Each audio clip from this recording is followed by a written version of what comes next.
দেশের বাইরে আমার কোনো ঠিকানা নেই, এটাই হলো আমার ঠিকানা। এই দেশ, এই দেশের মাটি, মানুষই আমার সবকিছু।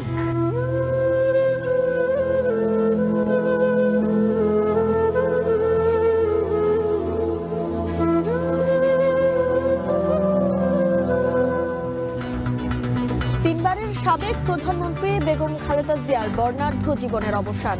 শোকাচ্ছন্ন দেশ, কাল মানিক মিয়া এভিনিউয়ে জানাজা। জিয়াউর রহমানের পাশে হবেন সমাহিত। দলের পক্ষ থেকে আপনারা জানেন যে 7 দিনের শোক ঘোষণা করা হয়েছে। এই 7 দিন আমাদের কালো পতাকা আমরা ধারণ করব, কালো ব্যাজ ধারণ করব, পতাকা, কালো পতাকা উঠবে প্রত্যেকটি কার্যালয়ের, আমাদের দলীয় কার্যালয়ে। স্বৈরাচার ও ফেসিবাদের বিরুদ্ধে তাঁর আপসহীন নেতৃত্ব, দেশ ও জাতির প্রতি তাঁর সমুজ্জ্বল অবদান জাতি চিরকাল শ্রদ্ধার সাথে স্মরণ করবে। কাল সাধারণ ছুটি, 3 দিনের রাষ্ট্রীয় শোক।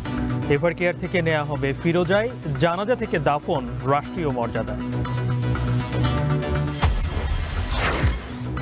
সারা দেশে বেগম জিয়ার জন্য দোয়া, মোনাজাত। গণতান্ত্রিক লড়াইয়ে আপোষহীন নেতৃত্ব হিসেবেই থাকবেন বলছেন সহযোদ্ধারা। 3বার প্রধানমন্ত্রী ছিলেন, তারপরে ওনার কাছ থেকে কখনো অত্যধিক অহংকার বা প্রতিপক্ষের প্রতি কোনো ধরনের হেয় প্রতিপন্ন করে কথা কখনো ওনাকে আমরা বলতে শুনিনি, দেখিনি।